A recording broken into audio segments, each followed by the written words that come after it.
Many of you may know or use our social studies textbooks, but we also offer other high quality textbooks in various subjects, including mathematics, English, civic education, and of course, children's literature. All our textbooks are developed in house with a focus on improving students' curiosity and learning experience. So, we started this workshop series to educate our digital community of educators, and this is our third edition. Once again, thank you for joining us today. Without further delay, I would like to introduce our facilitator, Senami Micah, also known as your teacher body. She is a certified teacher, trainer, and consultant passionate about inspiring educators. With a background in chemistry and educational management, she has over 8 years of teaching and leadership experience. As a teacher wellness advocate, Senami shares her expertise in social, financial, and professional wellness through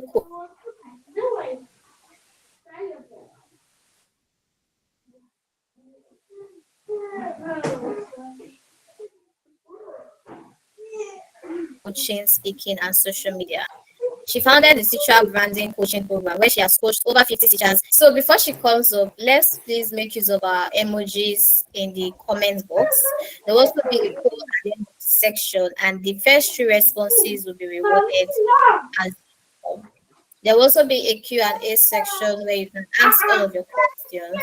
So please drop a clapping emoji in the comment section as Senami takes over the workshop. Please, if you have any question, just comment, use the comment section and we'll read out the question. So Senami, Thank you, can take Precious. over. Thank you so You're much. welcome.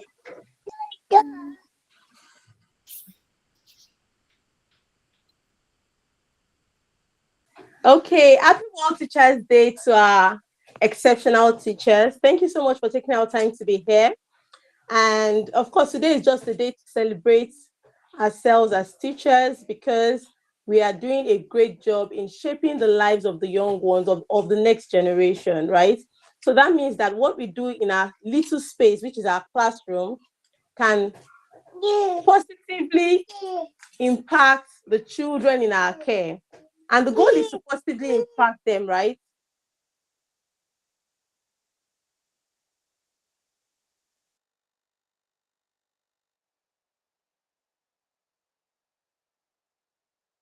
Yes, Senami, you The are goal is to muted. positively impact the children so that they can become great ambassadors of the nation.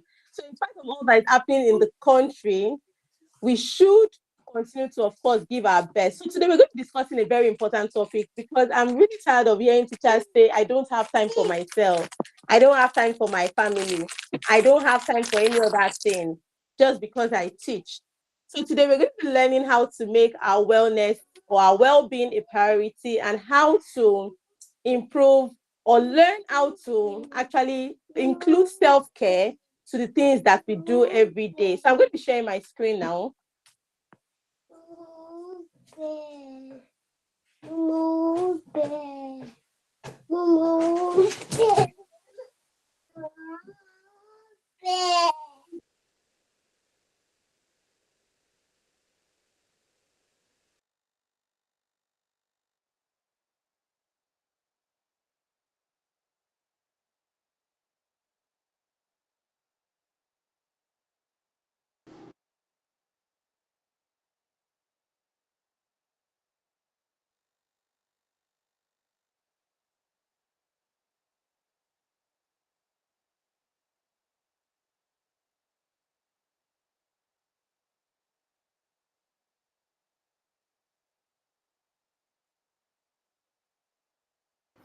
Hi, Senami, you are muted if you're speaking.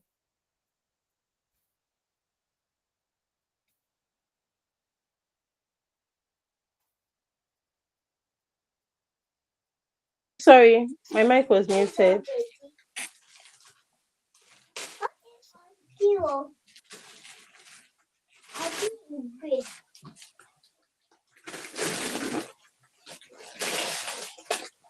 Okay, please can you see my screen now? Yes, you can see your screen. But can you see the slide? No, you haven't started seeing it. Oh.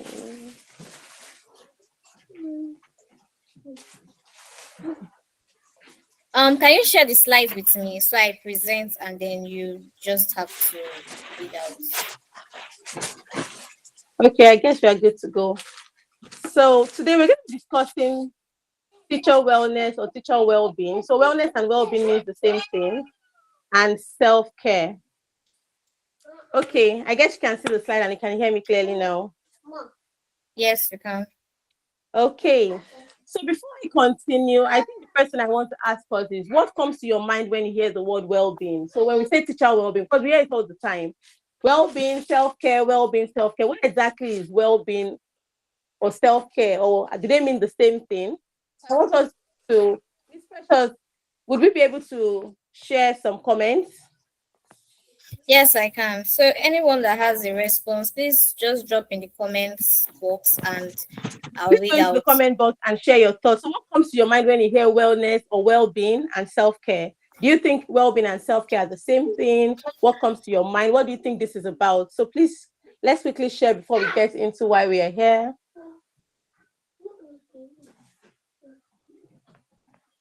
Do we have any response or any responses from anyone?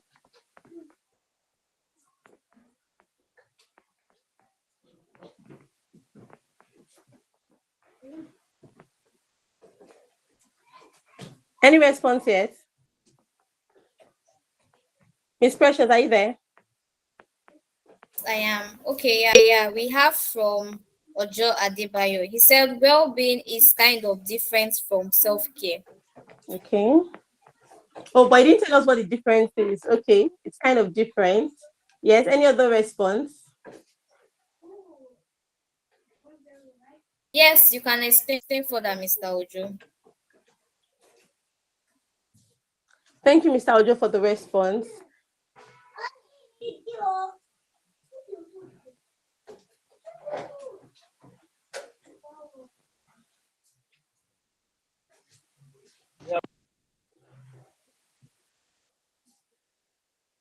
Any other person? Mr. Ojo is not the only one here. Teachers, let's get to the comment section and drop something, right? You must engage. You can't just sit down and be listening to me. So, do you think they're the same thing? What comes to your mind when you hear those words, wellness or well-being and self-care? Do you think they're the same thing?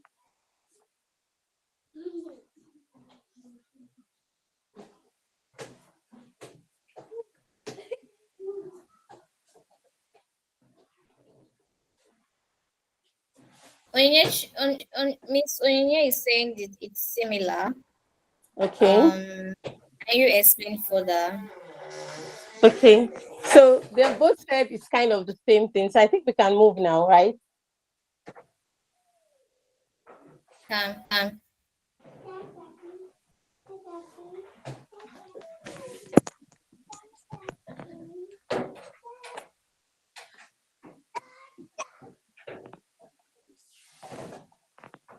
Yes, we can. We can Okay. continue.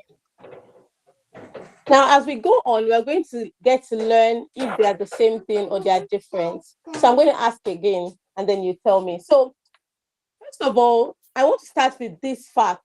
50% of educators report feeling overwhelmed by their workload, which directly impacts their well-being.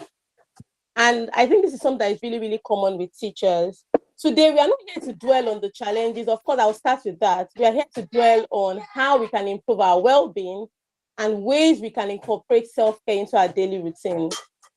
So a major challenge that teachers face is their ability to juggle between work, life, and their well-being. And over time, or with lots of, let's say, some sort of research, we have come to see that work seems to take more percentage than other aspects of a teacher's life. Their personal life sometimes gets the suffer. Their wellness, many times it's even like 0%, and work just takes all of the time. Now, the goal is to draw some sort of balance, some sort of balance. But I would like to say that when it comes to balancing these three areas, I would say that balance is overrated in the sense that you sincerely, unless we want to deceive ourselves, you sincerely cannot have 100% in all of the different areas that we have just mentioned. Instead, what we want to do is to see how we can some sort of create, so just like what this Venn diagram is doing, interconnect all these areas such that a particular one does not necessarily suffer. So let's discuss the challenges that teachers face when it comes to wellness and creating time for self-care. So I'm throwing this open. What challenges do you face as an educator when it comes to your wellness and creating time for self-care? Please, we need to be very active in the comment section. Don't just sit down and be listening to me. Share your thoughts, share your challenges, and that way we can actually, identify ways to move forward and be better. So what challenges do you face as educators when it comes to your wellness or creating time for self-care? What challenges do you face?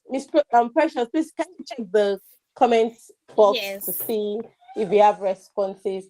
What challenges do you face as I'm an on the chat educator? box now. So if you Okay, when have it comes, any okay, response, you can drop on the chat box. Sorry for interrupting. Or you can no also problem. unmute yourself and speak. So whichever way you are comfortable with.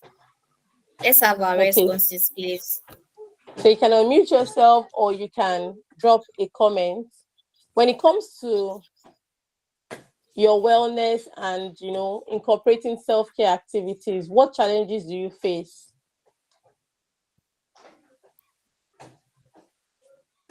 Anybody wants to share?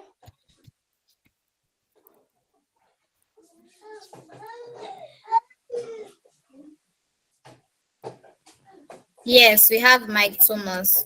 Please, you can go ahead to speak.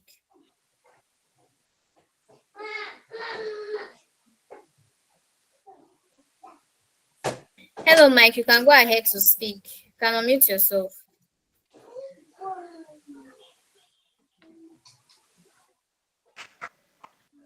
Yeah, sometimes financial constraints is part of it.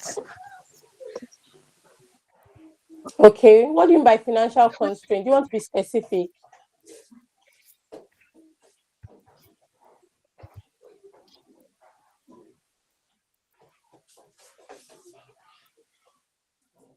Mr. Mike, do you want to be specific? Okay, Okay. now let's look at the fact that some civil servants, basically teachers, they they are servicing different loans at the same time, and at the end of the day, their net worth is very very slim. So and they have family to take care of, they have bills to pay and all those kind of things. So with a deficit or a little amount of net worth, and trying to also take care of your health, take care of yourself inclusive, they would preferably um, prefer to take care of other bills that are more necessary and urgent than taking care of themselves. So that's why most of the time we have teachers, we have civil servants get to the office, slum, and die. Something like Oh, that. okay, I get you. Okay, thank you We so much for sharing that. we also have a response on our comment box. Okay. Onyinye says, okay. Comments from Onyinye. The schoolwork take all the time mostly. So therefore there is little or no time for myself. Okay, so time constraints, and Mr. Mike has talked about finances. Okay, so let's move. So many of the challenges that teachers complain about is heavy workload, expectations and pressure from work, time constraints, just like Ms. Onye said, and then emotional and social drain. So I'm also going to be adding finance, just like Mr. Mike shared. Now, the reason why we are here is to discuss the way forward.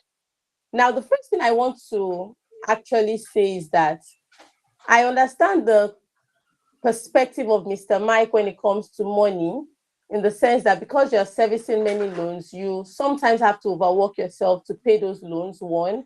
And because of that, you literally don't have time for yourself, right? But I also want to let us know that our wellness, or we can improve our wellness without necessarily spending money. But the truth is that the finance can actually affect our mental wellness, in the sense that because you have so many loans to pay, you are probably not sleeping well, so you are probably overthinking, and that can affect one mentally and psychologically. So let's move forward. What practical strategies can we put in to improve our well-being?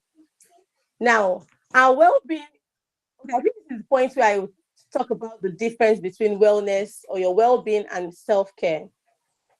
So your well-being is your overall state of you. That is your mind, your body, all that concerns you. So the overall well-being of you as a person. How well are you? But most times when you ask people, how are you? They say, I'm very well. But many times they are referring to their physical wellness, in terms of, oh, I'm not having headache, I'm not having stomach pain, I'm fine, right? But then wellness is way beyond our physical, and it transcends to your mental state, your emotional state, your psychological state, your financial state, your spiritual state, your physical state, your professional state, and your personal state. So that means that it is way beyond just your physical, like many people think. There are about 8 different aspects of wellness. So it means that we want to be more intentional about ensuring that all of this 8 is fine, because a person can actually be fine physically, not having headache or stomach pain, but the person is actually mentally down, the person is overwhelmed, the person is burnt out, or the person is just really worried about tomorrow, and so the person is thinking too much, right? So let's look at some practical strategies that can help us to improve our well-being. And the first one is going to be time management, because many things teachers complain about is the fact that they don't have time. That's like always the first thing I hear. I don't have time. Now let's look at different ways we can tackle time management. Yes, we know that we probably go to school, you resume, I would say 7. So 7 is the earliest time any school resumes, right? So let's say 7, 6:50 at most, so 6:50 to 4, right? Most people close at 3:34. So you have that time. Just like every other worker, a banker, an engineer, and all, that's like the 9 hours that we talked about, the 7 to 9 hours where you are working from 7 till about 4. So it means that you already know that this time is dedicated to work. So my question now is, what do you do with your time from that 4 p.m. when you leave work to 12 midnight, or let me say till 10, because I expect you to have gone to bed by 10, right? What do you do with your time when you wake up to your resumption time, and then when you leave work till the end of the day? Now, some people would now go for that to say, I still do my school work after I close from work. And I think that is where we now get it wrong. And I've been in the classroom, and I am speaking from experience, not speaking by textbook. And I know it is possible. So how did I even get into discussing wellness or being passionate about teacher wellness? It was because as a teacher, my first 2 years in the classroom, 2 to 3 years in the classroom, officially. So I used to be in the classroom a lot before I officially decided that, oh, I really want to be a teacher, and then let me go and do a PhD and a master's to switch to education. So I would say that I realized that I was leaving school 9, 8, 9. Like the latest time I've left work, 11 p.m. So imagine that. So I know what teachers mean when they say things like, oh, I don't have time, I'm still doing schoolwork. But when I started asking myself, how can I make this better? What's going on? Why should I be in school till 9 p.m.? And that was when I thought to myself to be very intentional about making this work, and hope that I am able to figure it out and expose other teachers to knowing that it's also possible. And it started from time management. what are you doing with your time? Be sincere. So when a specialist teacher comes into your class, for example, your children are having Yoruba, French, what are you doing with that time? When you go for your lunch break, are you eating for 30 minutes or chatting away? How do you spend every minute of your day? Are you prioritizing your task? So there's this you weighing your urgent task and important task and asking yourself, which one must I do? Which one must I do? Which one can I delegate? Teachers don't like to delegate because they believe that they are the only ones that can do things perfectly. So they wouldn't delegate. So they will not delegate, right? Many times they don't delegate because they believe that nobody will do it like me. So are you prioritizing your task? Are you delegating the things that you necessarily do not have to do? Delegating could even be to your children. Sometimes you see teachers sharpening pencils, spending 30 minutes sharpening pencils with sharpener, not with blade. I'm not saying you're going to tell your children to sharpen your pencils with blade. No, with sharpeners. And these are the things that 1, 2 children can do after school, sharpen all the pencils ready for the next day. But no, you are sitting down sharpening pencils. You are the one sharing the books. You are the one sharing the stationaries. You are the one arranging the bags. You are the one doing everything. What happens to giving your children roles in the classroom? So are you prioritizing your task? Are you doing what only you can do, or you are doing everything? Another thing is setting realistic goals. Don't sit down and tell yourself, oh, I'm going to do this in 1 hour, when you know that deep down it cannot be done in less than an hour. Use technology, and I think this is one gap that many teachers are not taking advantage of. Now, I said earlier that many times I'll be in school till 9 o'clock, but then when I embrace technology, funny enough, as at the time I embraced it, the school introduced technology quite all right, but many teachers were not using it. And then I got to know about quizzes and Kahoot, and that was what I started with. And then I was also using Edmodo.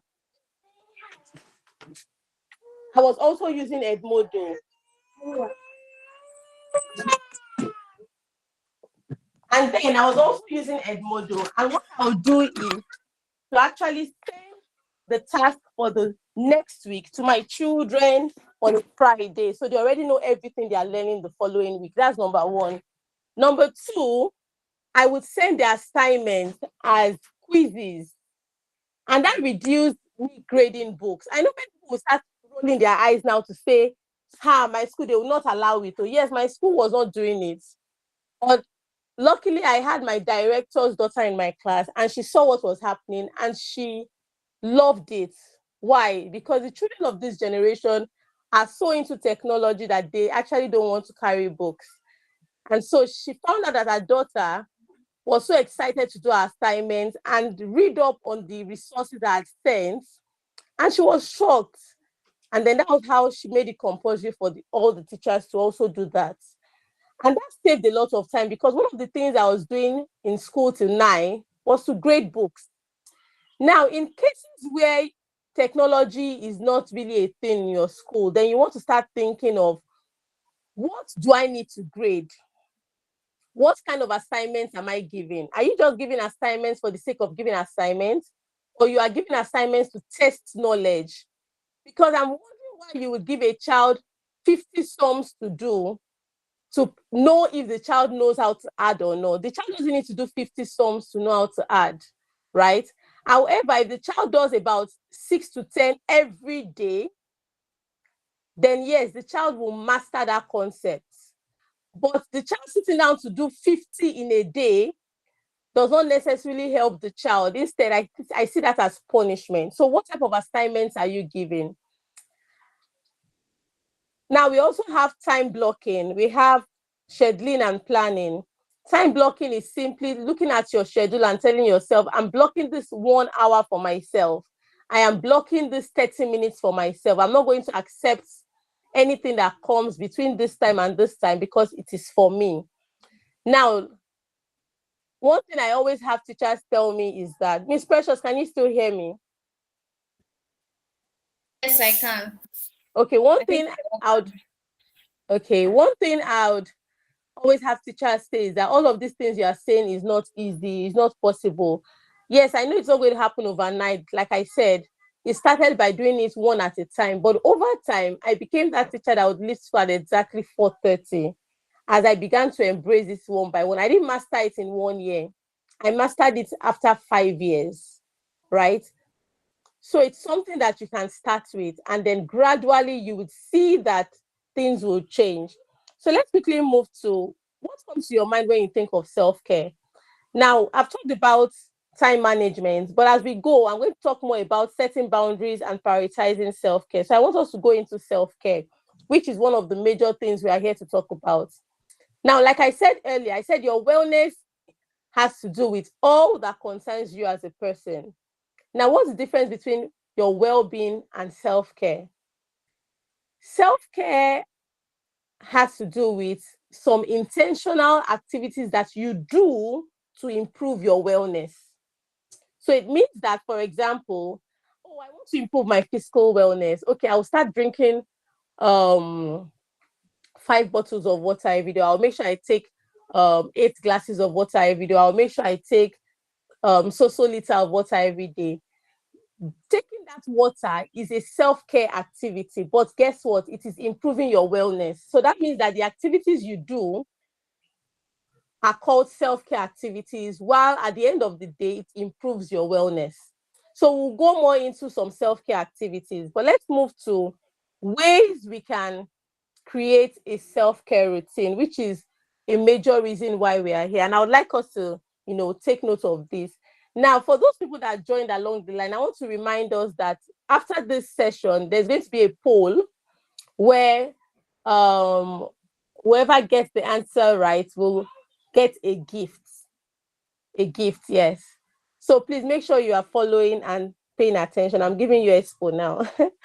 So let's look at the steps to creating a self-care routine. If you have just joined, we've spoken about wellness or well-being and few strategies that can help us improve our well-being. But like I've shared some minutes ago, your self-care activities are what improve your well-being. So when you are intentional about adding 1 or 2 self-care activities to your daily routine, your overall well-being is impacted. And what happens is that you become really well, not just saying, oh, I'm very well, thank you. No, it's beyond that. You're actually well, not just physically, but in all the different areas. So the first thing you want to do to create, or when you are creating a self-care routine, is to identify your stress triggers. Now, for those that are not sure of what a stress trigger is, stress triggers are things that get you stressed. So the first thing you want to ask yourself, and please, I need you to grab your pen and your notepad and follow up with this exercise, because if you're able to follow these steps, trust me, after today, you're going to feel way better than you used to feel. So the first thing you want to ask yourself is that, what stresses me? Because if you don't know your stress triggers, then there's no point creating a self-care routine. So stress triggers are situations, conditions that just cause you to react physically, emotionally, or psychologically. It leads to stress. And there are different types of stress triggers. We have work-related triggers. For example, when you have a tight deadline, you are asked to submit something in the next 1 hour. And if you want to be realistic, you can't do it in an hour. Or lack of control over your task, or having conflict with your colleagues or with your students, excessive workload. These are work-related triggers. We also have personal triggers, like, for example, financial constraints. Those are personal triggers. Family responsibilities. We have family responsibilities.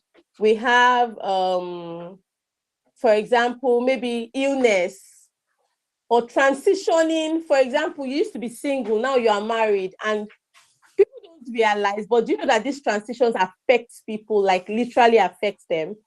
So when you're transitioning from one position to another, you used to be single, now you're married, you're trying to change your routine at home because you are now married. It's not about you anymore. So as a single person, you get over, you are tired to cook and you just drink garri and sleep. Now you have a husband that is going to eat, so you have to enter the kitchen.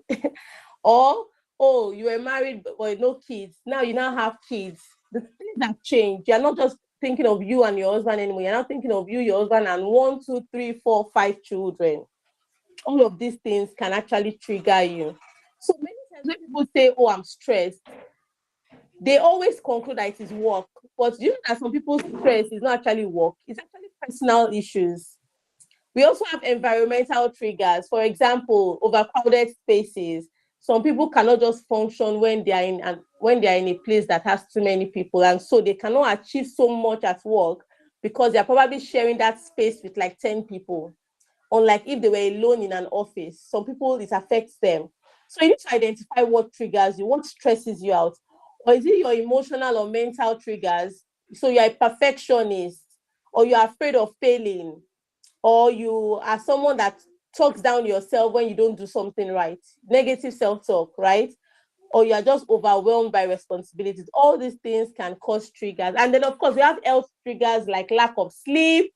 You sleep at 2 a.m. and you wake up at 4 a.m., or you don't eat well, or you have health concerns. All of these are triggers. So as I'm speaking to you, I want you to start thinking, what triggers me?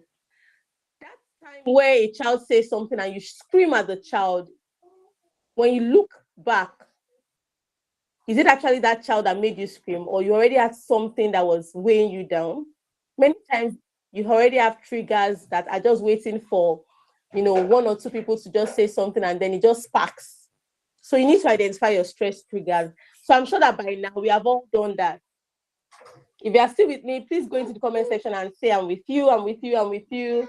When we get like 3 people saying I'm with you, then I can keep going. Miss Precious, anybody saying I'm with you? I'm still with you. Yes, they are. Okay. So we have identified our stress triggers now. If you have identified yours, that's good. If you are still thinking, that's fine. Now let's move to step 2. Step 2 is to assess your current well-being. And we are going to do that right now. So this is a wellness wheel. So after sometimes you notice that you are seeing like 2 different angles on my slide. You are seeing your teacher body, you are seeing journal with Senami. So journal with Senami was crafted out of your teacher body because your teacher body was so interested in wellness that she created another platform for that. And that's because I'm working on a wellness journal and a wellness calendar, and it's going to be out soon.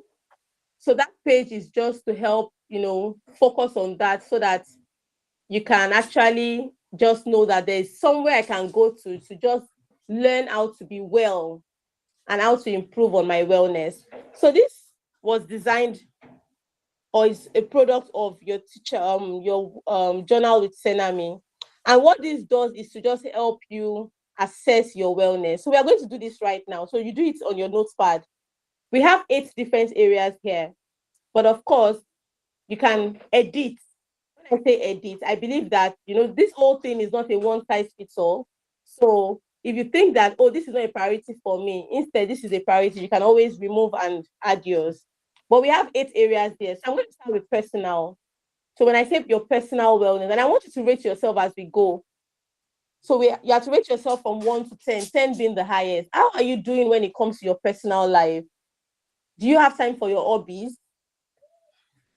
Are you growing personally? If you have a personal brand that you're working on, how is it going? Or is it that because I'm working, I don't have time for my hobbies anymore? Oh, I love to bake, but I've not been baking again since I started working. Oh, I used to have a book club, but immediately I got that job, my book club died. How is your personal life? So rate yourself on a scale of 1 to 10.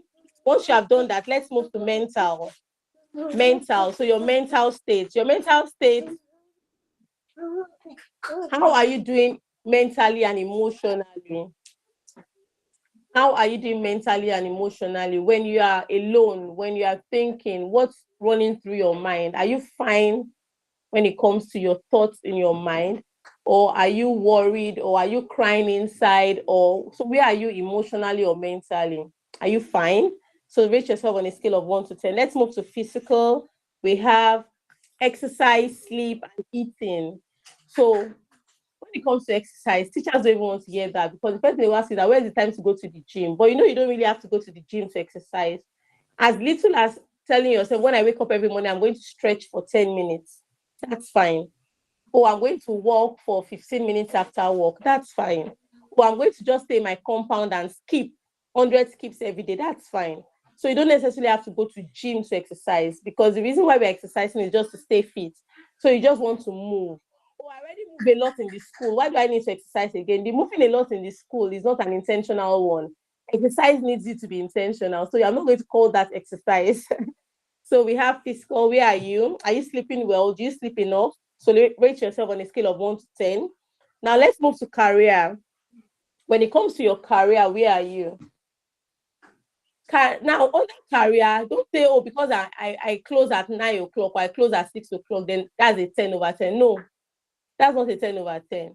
Where are you in your career? Are you still where you used to be when you joined your workplace 5 years ago, 4 years ago, 3 years ago? Are you growing professionally? Are you improving?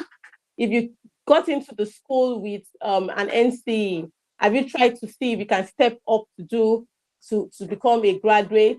Or, oh, I entered with my BEd.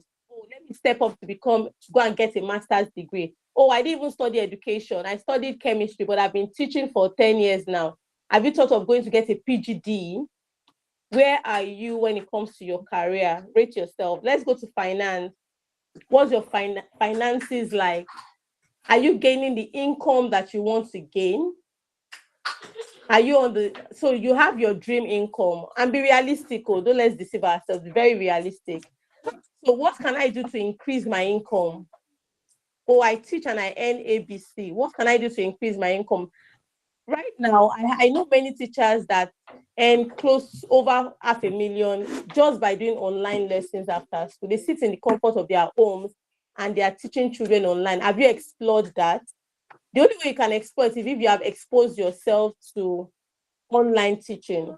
Do you want to go and register for a course to learn how to teach online and start taking online classes, so that when you close from work and you come home, you can dedicate 2 hours to online classes? And then by the time you work with 2, 3 families and you're charging them about 10 to 15 to 20,000 per hour, you can actually say, oh, this is what I'm getting from here. So how are you when it comes to your finances? Are you saving? Do you have a budget, or you just spend as it comes? Are you spending on important things or on just anything that comes to your mind? Now let's go to your relationships. Are your relationships healthy? Your friends, when last did you hear from them? Or have they all disowned you because you don't actually check on them? Or they invite you for one, but you don't come and say that, I'm a teacher, I'm very busy. Is that always your excuse? So when it comes to your community, your relationship with your friends, your extended family, what's it like? And of course, the last one is, okay, no, not the last one. And then the seventh one is your family, your nuclear family. If you are married already, are you present at home? Do you have time for your children, for your spouse? Do you create quality time to spend with them? And of course, the last one is your spiritual wellness. Where are you spiritually? Are you where you want to be? Do you pray every day? If you are a Christian, you are a Muslim, so analyze it. Are you where you want to be when it comes to your spiritual life? At the end of this exercise, you must have rated yourself and you should be able to check your score over 80 and just find out where you are. I wouldn't ask you to share it because I want you to be sincere with yourself. If I ask you to share it, you might be tempted to, rate yourself high. But you're not doing this for me, you're doing this for yourself. Where are you in these 8 areas? Rate yourself, score yourself over 80. And that's just the second step. Assess your current well-being. Now that you know where you are currently, you know your score in these 8 areas. The next thing you want to do to get to the next step is to set clear boundaries. And that's where I see a gap. And many times I do not blame teachers, because I've had people tell me things like, I thought you said you are passionate. Can't you do it for me? But you said you are passionate. Do you have to collect money? All these funny statements that are used to blackmail teachers, please don't let it get to you. Yes, you are passionate and you will do some things for the passion. But there are some things that you are doing that you think that, I want to monetize this. Don't let somebody's statements blackmail you into thinking that you have to do everything for free. Gone are the days that teachers do not know their worth And that's one of the reasons why I started talking about teacher branding. You can monetize your skills as teachers. Teachers have lots of skills.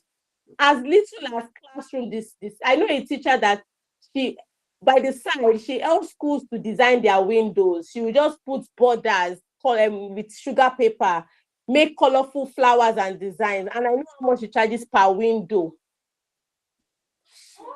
So she makes a lot of money from that, apart from the fact that she teaches in the classroom. Do you have a skill?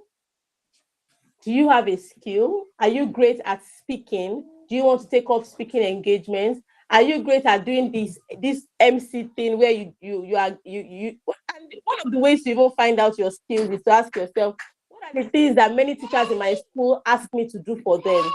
If they're always asking you to come and write their charts for them, it means that your handwriting must be fantastic. So that Nelson handwriting that you have, how are you using it to make money? You can go to schools during the long vacation to train them on Nelson handwriting, and you charge them per teacher. They're always coming to ask you to come and check their laptops for them. Does that mean you have a skill when it comes to tech? How are you making use of that skill, right? So you need to ask yourself what skills you have. But let's come back to setting clear boundaries. How can we set clear boundaries? The first thing is to communicate availability. If you are asked to do a task and you know that you will not be available, please make it clear, communicate it. Don't just squeeze your face and say, oh, you need to be very clear. For example, I had another program scheduled for today, but I knew that I could not divide myself into two. The former me will still carry myself to that program. And when it is 12 noon, I will now run out and go and look for where I can hide to do this one. That was what the former me would do. But then I've learned to prioritize my self-care, my wellness. And that was why I told myself, first of all, I don't even take anything on Saturdays. Saturdays, my weekend is for my family. So when you see me doing anything on a Saturday, it means that, of course, it's very necessary. Like today is World Teachers Day, so it's necessary I'm here to talk to you, right? So if you don't set clear boundaries, then nobody would respect your time.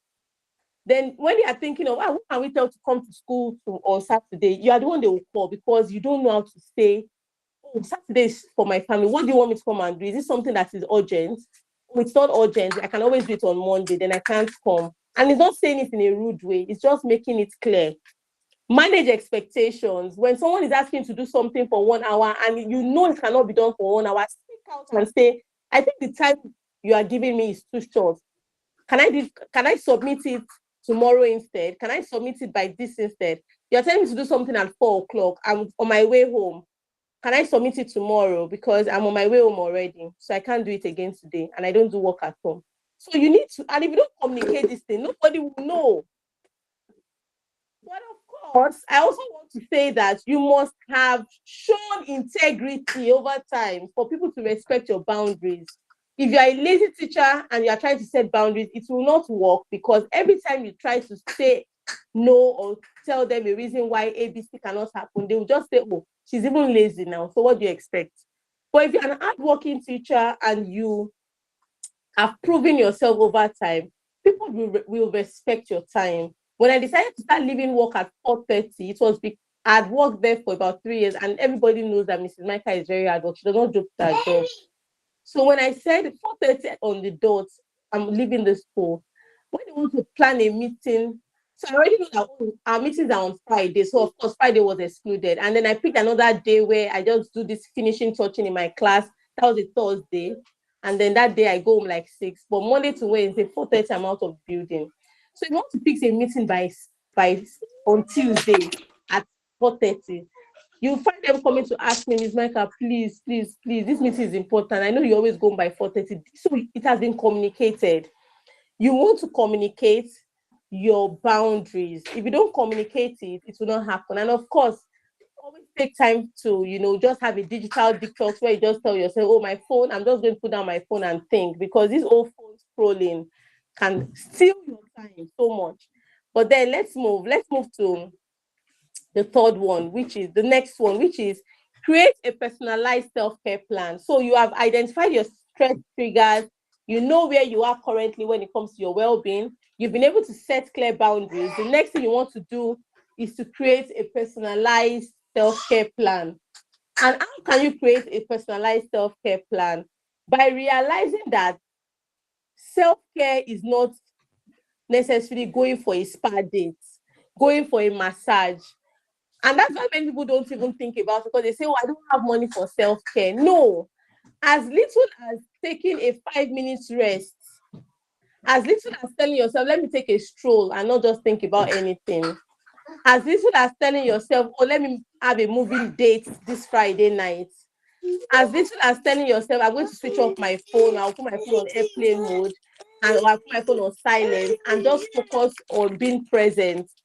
All of these things are self-care activities. And if you're not really sure, then you can, of course, follow me on Journals with Senami, where I talk about different self-care activities.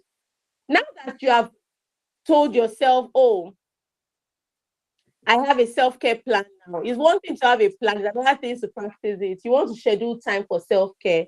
And please, scheduling time for self-care, you don't need 1 hour. You don't need 1 hour.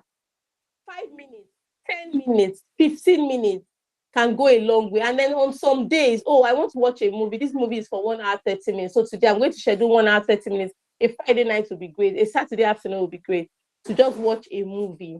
Oh, I love reading novels. Oh, I'm going to read for 5 minutes every day. Identify what relaxes you.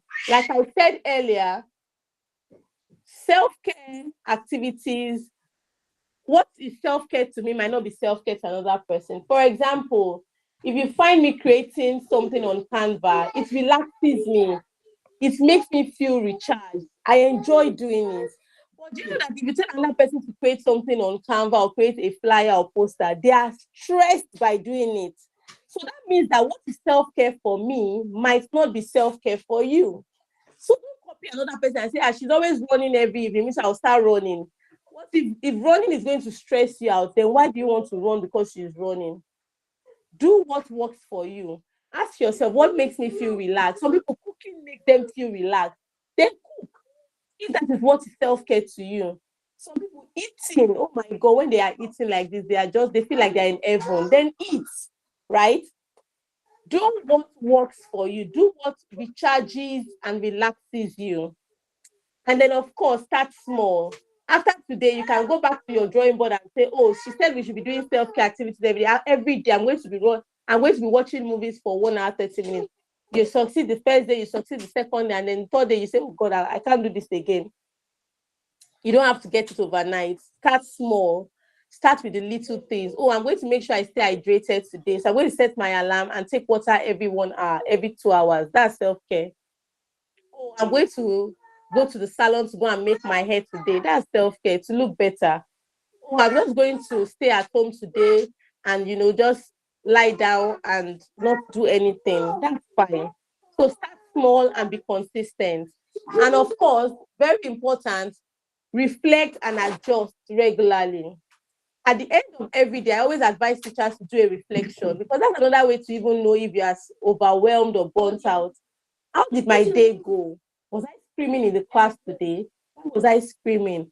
I screamed at that boy so bad. I feel so terrible. Was it the boy that made me scream, or I was just angry at something else? You must identify all these things. If you don't reflect, you will not know. Every week, at the end of every week, so personally, at the end of every week, I look at my wellness wheel and I ask myself, okay, last week you graded yourself 5 for family. And then this week, when I'm going through my wellness wheel, I rate myself 4. I'm like, but last week was 5. Why is it 4 this week? What am I not getting right? What can I do to improve in this area? It's very important that we reflect. And the last step is to celebrate small wins. At the end of the week, when you reflect and you see that, oh, last month, my finances, I had a 3. This month, I'm having a 4. Celebrate it. And celebrating does not mean going to go and spend all the money again. No. As little as just, hailing yourself, hyping yourself, and you can get a little gift for yourself if you want to.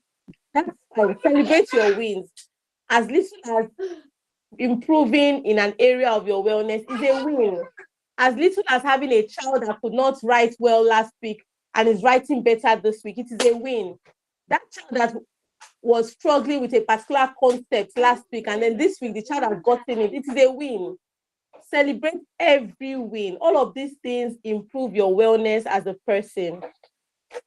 So to round this up, the last part of this session is goal setting. So like I said, I'm sure you were going with me on the 8 steps. So you want to set goals, because these goals will inform number 4, which is to have a personalized self-care plan. If you don't have some goals that you want to achieve, you might not be able to create a proper self-care plan. Your self-care plan should lead you to being well. So that means that you also want to ask yourself, in my personal wellness, I have a tool there. What goal can I set to improve it so that by the time I'm doing this next week or at the end of the month, I'm no longer on a tool. When it comes to my personal growth, what do I need to improve? Oh, my hobbies. I don't have time for my hobbies again. Okay, I'm great at playing the piano, and I've not touched one in the past 2 years because of my job. Okay, I'm going to dedicate 10 minutes every Saturday to practice. So it's as little as that, right? So you want to set goals for the different areas of your wellness. When it comes to my social wellness, which has to do with family and relationships, where am I? I need to, okay, so when my friends invite me for outings, I don't go because I just feel that going out for outings, funny enough, it relaxes some people. The fact that they go to Owambe and they dance, they feel recharged. So if you think that is your own wellness, is a self-care activity for you, then do more of that. When you're invited for an outing, step out and show up and, and have fun. And then you come back to your house, associate with other people, join communities that would help keep you accountable. Have an accountability partner. I have 2 accountability partners. I say that all the time, right? And my journal me being able to publish a journal is as a result of one of my accountability partners, because the day I told her was the day she took it upon herself to, push me to make sure that it happens, because I was going to just give up on it so many times, but she would always be on my case, right? So sometimes having an accountability partner, there was a time I had the teacher in the next class. The teacher in the next class was my accountability partner when I was still actively teaching. And what it would do is that what we used to do for each other is that once we hear each other shouting or our voices are becoming, if you just come to my door and look at me and it's like, what's wrong? Are you shouting? Have you eaten? Oh, you have not eaten. Okay. And then it can cover for me while I quickly go and eat, because sometimes when you have not eaten, you can start shouting and you can get angry because you are hungry, but you don't realize it's because you have not eaten. As little as, have you drank water? So we used to keep each other accountable. The same thing when I hear him screaming at his children, I'm at his door already saying, come, you have eaten, right? And it really helped both of us, because that session was a very fantastic one for us, because we didn't get burned out. I was able to run to him when I say, I have a deadline to meet and I've not gotten anywhere. How can you help me? And when he has his own deadlines, I help him too. So we're just really supporting each other, which is one thing that many teachers don't do. Gone are the days where you think you can do everything on your own. Learn to collaborate with other people. Learn to work with other people to make your work easier. So I think at this point, I will expect that you set SMART goals. And, when I say SMART goals, something that is achievable, realistic, measurable, and time specific. Something that you can actually go back and say, where am I now? Don't just set goals and say, I want to start running every evening, and that's the end. What are you going to do to achieve that? Or I need to get a comfortable canvas or Skechers or sneakers. Or I need to get comfortable clothes that I would wear. Okay, every night or every morning I'll set it out so that immediately I come back from work, I wear it and I get to work. You must be that intentional, step by step, right? So at this point, I don't know if you have any question, but I'm ending this session by saying that your wellness, you can improve your wellness if you decide to make it a priority. You can improve your well-being if you decide to make it a priority. If you do not make it a priority, if you are not intentional, it will never happen. Be that teacher that does not make excuses like, oh, I am always working, that is why I don't have time for my family. Never. Don't be that teacher. You can make it work if you want to. All you need to do is to ask yourself, how am I using my time at work? How am I maximizing it? And what plans do I have after work? If you don't have plans and you just move as the day goes, you will not achieve anything. What am I doing at 4 o'clock? What am I doing at 5 o'clock? What am I doing at 5:30? What am I doing at 6 o'clock? You must be able to state what you are doing specifically. Of course, life will happen sometimes, and some things may not go as planned, but it won't be every day. But if you don't have a plan at all, then you are just moving as the breeze blows. So that way, if somebody is talking about something, let me help you, because you don't have anything planned for 4 o'clock. That's why you're waiting behind to be doing something that is not important. So please, after today, I would like us to remember all that we have learned and ensure that we have a self-care routine or a self-care plan so that we can be well in all the different areas of our lives. So this is the point where we take questions, and these questions very important, just in case you are still doubting or you think that, oh, this thing you have said does not apply to me, or okay, I understand what you have said, but how do I do ABC? Please, this is time for you to ask questions.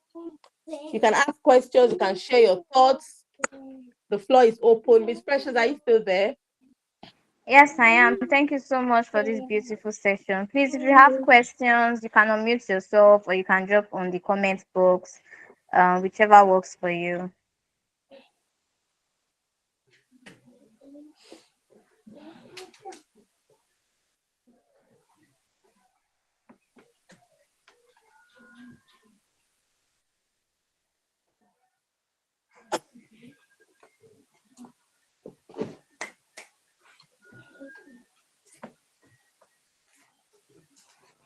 You can unmute yourself to ask your questions, please.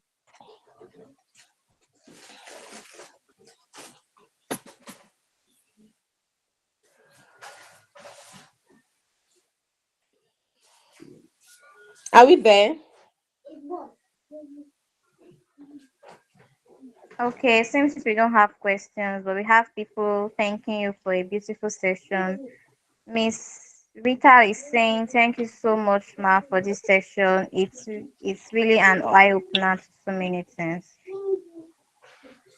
Thank you, Miss Rita.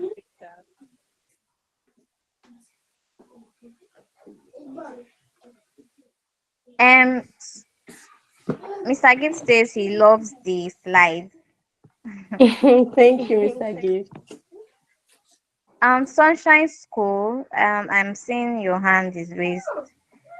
Do you want to ask a question, give a feedback, any? You can unmute or drop a comment.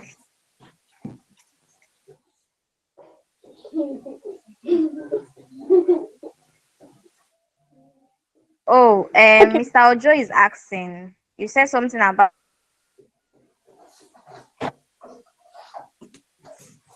I can't hear you again, Precious. Are you still there?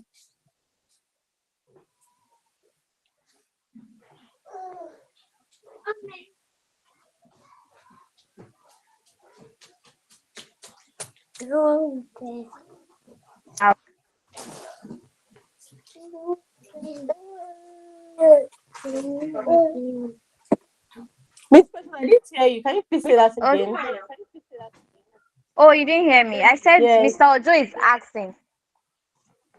He's asking about online class teaching. How can Okay. it go? What does it do to get started? Okay, so there, Mr. Job, I don't know if you can reach out to me after the so you can send me a DM on your teacher body on Instagram, and then we can talk about it. But then all you Okay. literally just need is to have a laptop and have a knowledge of how to teach effectively online. And then you can now join some agencies where students can be assigned to you. Or you can actually reach out to, you can actually get students on your own. So it depends. Some people work with agencies and then they assign students and they are paid, while some people on their own, people meet them personally and they're able to work with some children just from meeting with Okay. one or two parents or based on referrals. Okay, thank you so much. So, Mr. Ojo, you can send a message to at your teacher body on Instagram, and she will give you a detailed response. So, Sunshine Schools is saying, very nice session. Well done. Okay. So while any question or feedback is still coming in, I also want to speak to, I don't know if any school leader is here, but if you're a school leader on this call, I also want to appeal, because one thing I also know is that many times school leaders, we are the ones, let me say we are the ones, we are the ones that actually stress out our teachers sometimes. And how do we do it? So for example, you have a very effective teacher, and then you unconsciously begin to assign every task to that teacher because you know that person will deliver. What you don't know that you are doing over time is that you are burning out that person and getting the person overwhelmed and making the person not to have time himself or herself. But you don't know because you are just really so, who can I tell to do this? I know it's Miss Only. Miss Rita is the one that will deliver. Miss Rita, please do ABC. Tomorrow again, Miss Rita, do it. And then Miss Rita is getting burnt out. Yes, she's delivering, but she's getting burnt out, and the other areas of our wellness is suffering for it, right? So school leaders, please don't get tempted to use only the effective teachers. Instead, work on training all your teachers to reach their maximum potential so that you can assign roles properly and not overwhelm one person. Also, identify people's strengths. That old teacher that has always been effective, you keep using that person. Even when new teachers have joined, you are not interested in identifying their strengths because there's that one person that will do the job for you. Identify people's strengths and make use of their strengths instead of making one person do all the work. Because many times they don't know how to say no and they keep saying yes, but they are suffering and smiling. And please, if you are that teacher that is always assigned tasks, speak out, ma. The one you told me to do yesterday, I'm not even through with it yet. I don't have time for my family because I'm doing this. Can you please assign it to someone else? Speak out. They will not sack you because of that. Trust me. Say it politely, but speak out. Don't keep quiet. Because at that point, the person might realize, the person might not know that he or she is burning you out. So stop keeping quiet. So you think that, oh, this is getting me overwhelmed. Speak to the school leader, ma. Can you help me? Or how can you support me in this area? Because I'm not coping. Speak out. Don't be afraid to speak out. Don't be afraid to say no when you really need to say no. Please, let's stop being scared. Thank you. Thank you so much. In the absence of any other question and feedback, um, we are going to put our poll up right now. So basically, it's a question, and then the three correct responses are going to be rewarded.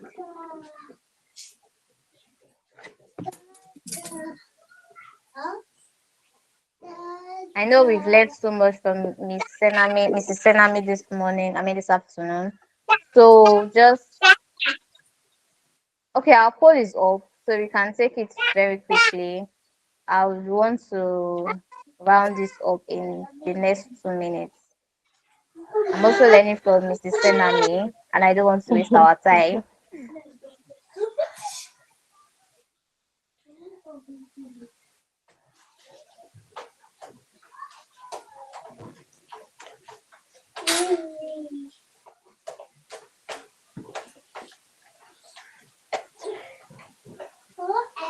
Okay. Apologies to everyone that um I say mistakenly addressed today.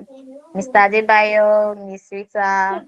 I think what we'll do next time is for everyone to, say how you'd love to be addressed, because I don't know you, so I don't want to mispronounce things. Thank you.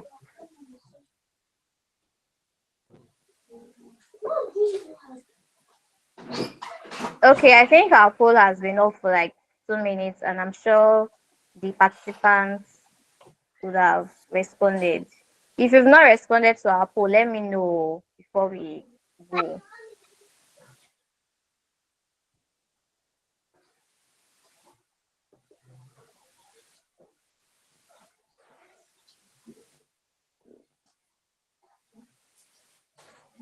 Okay. No response. I think that went well. Thank you again, Mrs. Senami Micah, for this Do we have any beautiful winners from and the poll? yeah, it's going to be announced on our WhatsApp group. So if you're on our WhatsApp group, please um take note of our messages after now. We'll announce the winners and then we're going to ask for your phone numbers to be recharged.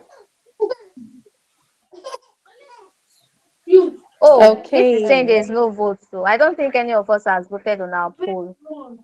Okay, you know that when you put up the poll, a pop-up message came in and said open. So maybe they did not see it. Is it possible they did not see it? Okay, so please, for you to participate in our poll, all you have to do is click on the three dotted lines on your screen and then click on activities. Yes. You see our poll. You see one Okay, the poll active is still poll. there. It's still there. So we Yes. can quickly. Don't you people want to win something? Please go and catch get a gift for yourself.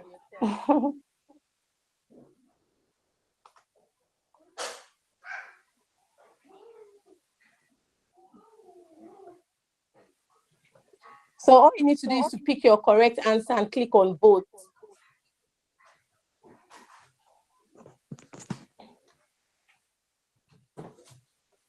Hi, Gibbs. Have we gotten any votes now?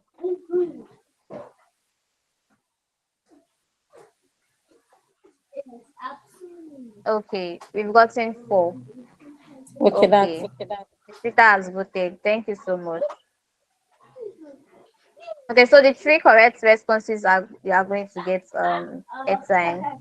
So with that, I say thank you again to everyone who has joined. Thank you so much, Mrs. Senami Micah, and happy Teachers Day once again to everyone. Thank you. thank you to Miss Precious and thank you, Farafina Educational is it consult? No. Thank you, Farafina, for planning this for teachers. I'm sure we are grateful for this. Yeah. Thank you so much. Bye, everyone. Bye.